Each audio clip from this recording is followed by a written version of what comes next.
पता नहीं कुर्मियों से किसका पुराना बैर है, किसकी नफरत और घृणा है कि जब जब कोई बेहतर नेता आया है वो नेता रास्ते से हटा दिए गए हैं।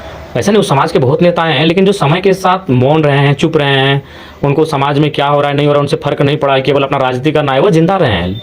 लेकिन जो हट के काम किए हैं, चाहे अपने समाज के लिए हो या पूरे शोषित वंचित लोगों के लिए हो, वो हर रास्ते से हटा दिए गए हैं। उदाहरण के लिए विनोद बिहारी महतो, उनकी मौत को केवल लोग एक महज मौत मानते हैं। मैं उन्हें कभी एक महज वो मौत नहीं थी, वो बहुत बड़ा साजिश का हिस्सा था। उनके जो अंगरक्षक थे जगदीश महतो, ठीक हमारे घर के पीछे पीरटांड का राजपुरा गांव आता है, कभी उनका इंटरव्यू लीजिएगा, वो चीज़ों को बताएंगे उस समय क्या घटनाक्रम हुआ था, किस प्रकार उन्हें उनके साथ उस दिन जाने के लिए नहीं दिया गया था। तो वो केवल एक महज साधारण एक मौत नहीं थी, उसमें भी कई कारण था जी। सुनील महतो तो सबने देखा कि दनादन 12 गोलियां दाग दी गई, एक फुटबॉल के मैदान में बहाना बुलाया गया, जबकि उससे पहले वहाँ कभी फुटबॉल का टूर्नामेंट नहीं हुआ था, ना कोई मीटिंग हुई थी कि वहाँ फुटबॉल टूर्नामेंट हो रहा, ना उसके बाद कभी वहाँ फुटबॉल टूर्नामेंट हुआ। तो कई कारण रहे हैं जिस समाज के, जब कोई नेता मुखर होकर आया है तो रास्ते से हटा दिया गया है। सुधीर महतो जब उप मुख्यमंत्री के पद तक पहुंचे तो एक रसगुल्ला खाने के बाद उन्हें माने मृत्यु हो जाती है। कई ऐसे नेता हैं जो जब वो अपने बेहतर स्थिति में आए तब उन्हें एक प्लानिंग के तहत, गहरी साजिश के तहत उन्हें हटा दिया गया।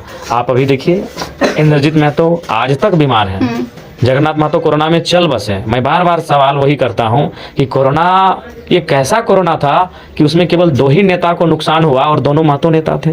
ये महज संयोग नहीं था मल्लिका जी, ये बहुत बड़ा प्रयोग है, और इस प्रयोग को समझने के लिए आपके पास एक बहुत बड़ा शांत और स्थिर और सोचने वाला दिमाग होना चाहिए, तब आप समझ पाएंगे। मुझसे लोगों को तकलीफ यही है कि जयराम महतो वो चीजों को सोच ले रहा है जो आम व्यक्ति सोच नहीं पा रहा है। अभी किसने सोचा था? जगन्नाथ महतो, इंद्रजीत महतो, कौन सोच पाया था अभी तक महतो समाज का नेता इसमें कोई साजिश का मंगल हो सकता है? केवल मैंने सोचा कि संभावना से आप इनकार नहीं कर सकते हैं कि 2 ही नेता डैमेज हुए हैं, एक दुनिया में नहीं रहे और एक अभी जीवन और मृत्यु के बीच आज भी संघर्ष उनका जारी है। दोनों महतो नेता, इंद्रजीत महतो सिंदरी के पूर्व विधायक, जगन्नाथ महतो जहां से मैं जीत कर आया हूं पूर्व मंत्री। जगन्नाथ महतो दुनिया में नहीं रहे, इंद्रजीत महतो आज भी अस्वस्थ अवस्था में है। तो ये कौन सा कोरोना आया था झारखंड में कि राजनेता में 2 ही को टारगेट किया?